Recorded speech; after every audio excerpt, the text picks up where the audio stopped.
Praise Lord ഉൽപ്രാവണമാണോ, അതായത് rapture ആണോ, ഭീകര ഭൂകമ്പമാണോ, ഏതു നേരത്തും സംഭവിക്കാവുന്നത്. ഈ സബ്ജക്റ്റ് എടുക്കാനുള്ള കാരണം താഴെ പറയുന്നുണ്ട്.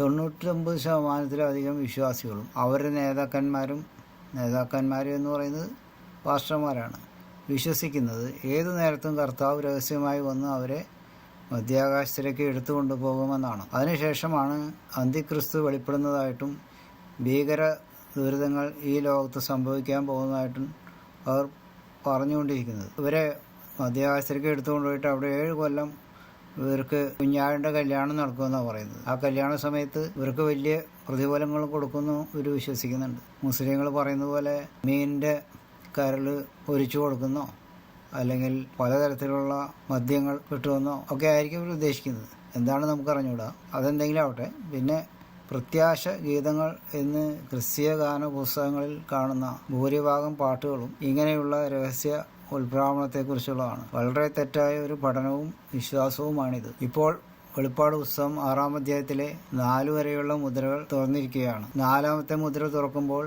പച്ചക്കുതിരയായ ഇസ്ലാമിക ഭീകരത വരുന്നു എന്നുള്ളതിൽ മിക്കവാറും പേർക്കും അഭിപ്രായ വ്യത്യാസമുണ്ടാകാൻ സാധ്യതയില്ല. ഈ ഭീകരതയാണ് ഇപ്പോൾ നടന്നുകൊണ്ടിരിക്കുന്നത്. 5-ാമത്തെ മുദ്ര കാണപ്പെടുന്ന ഒരു സംഭവമല്ലാത്തതിനാൽ അത് തുറന്നോ ഇല്ലയോ എന്ന് നമുക്കറിഞ്ഞുകൂടാ. അതിനാൽ ഇനി പ്രതീക്ഷിക്കാനുള്ളത് 6-ാമത്തെ മുദ്ര തുറക്കുന്നതാണ്. ഏതു നേരത്തും കർത്താവ് രഹസ്യമായി വരുമെന്ന് അന്ധവിശ്വാസികൾ പ്രതീക്ഷിച്ചുകൊണ്ടിരിക്കുമ്പോൾ വെളിപ്പാട് പുസ്തകം 6-ാം അധ്യായം 12-ാം വാക്യത്തിൽ പറഞ്ഞിരിക്കുന്ന പോലെ 6-ാം മുദ്ര തുറക്കുമ്പോൾ ഭീകര ഭൂകമ്പവും തുടർന്നുള്ള ഘട്ടങ്ങളുമാണ് ഇനി ഈ ഭൂമിയെ കാത്തിരിക്കുന്നത്. ഇതാണ് എപ്പോൾ വേണമെങ്കിലും സംഭവിക്കാവുന്ന കാര്യം. റാപ്ചർ എപ്പോൾ വേണമെങ്കിലും സംഭവിക്കാവുന്ന കാര്യമല്ല. ഇത് എത്ര പറഞ്ഞു കൊടുത്താലും ഇവരിത് ഇങ്ങനെ തന്നെ പറഞ്ഞുകൊണ്ടിരിക്കും. എപ്പോൾ വേണമെങ്കിലും റാപ്ചർ ഉണ്ടാവും. പറഞ്ഞു കൊടുത്താലും മനസ്സിലാവില്ല. അതുകൊണ്ടാണ് ഞാൻ പല വീഡിയോകളും ഉണ്ടാക്കുമ്പോൾ ഈ ഒരു കാര്യം പ്രത്യേകമായിട്ട് എടുത്തു പറയുന്നത്. റിവലേഷൻ ചാർട്ട് നോക്കിയാലും ഇക്കാര്യം മനസ്സിലാക്കാം. റിവലേഷൻ ചാർട്ടിലൂടെയുള്ള വിശദീകരണത്തിനായി വീഡിയോ നമ്പർ 167 കാണുക. അതിൽ ഇക്കാര്യത്തെക്കുറിച്ച് പറഞ്ഞിട്ടുണ്ട്. പിന്നെ ഇതിൻ്റെ വചനങ്ങളൊക്കെ എഴുതിയിട്ടുണ്ട്. അത് എവിടെയാണ്? വെളിപ്പാട് 6:7-9, 12-14. 4-ാം മുദ്ര പൊട്ടിച്ചപ്പോൾ വരിക എന്ന് 4-ാം ജീവി പറയുന്നത് ഞാൻ കേട്ടു. അപ്പോൾ ഞാൻ മഞ്ഞ നിറമുള്ളൊരു കുതിരയെ കണ്ടു. അതിന്മേൽ ഇരിക്കുന്നതിന് മരണം എന്നു പേര്. പാതാളം അവനെ പിന്തുടർന്നു. അവർക്ക് വാളുകൊണ്ടും ക്ഷാമം കൊണ്ടും മഹാവ്യാധി കൊണ്ടും ഭൂമിയിലെ കാട്ടുമൃഗങ്ങളെ കൊണ്ടും കൊന്നുകളവാൻ ഭൂമിയുടെ കാലാംശത്തിന്മേൽ അധികാരം ലഭിച്ചു. അതായത് ഭൂമിയിലെ 4-1 ജനങ്ങൾ ഈ മുദ്ര തുറന്ന് കഴിഞ്ഞാൽ മരിച്ചു തുടങ്ങും എന്നാണ് പറയുന്നത്. അതിൻ്റെ കംപ്ലീഷൻ വരുന്ന സമയം മുമ്പുള്ള വീഡിയോകളിലൊക്കെ പറഞ്ഞിട്ടുണ്ട്. അതിപ്പോൾ ഞാൻ പറയുന്നില്ല.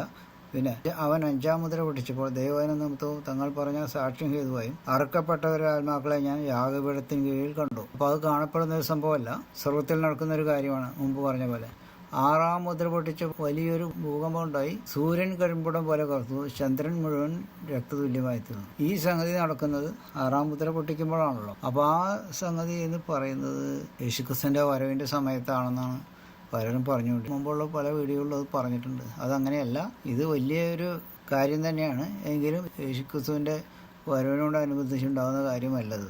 ഇതാണ് പറഞ്ഞു തരാനുള്ളത്. റാപ്ചർ എന്ന് പറയുന്നത് ഏത് സമയത്ത് നടക്കാവുന്ന കാര്യമല്ല. ഭീകര ഭൂകമ്പമാണ് ഏത് സമയത്ത് നടക്കാൻ സാധ്യതയുള്ളൊരു കാര്യം.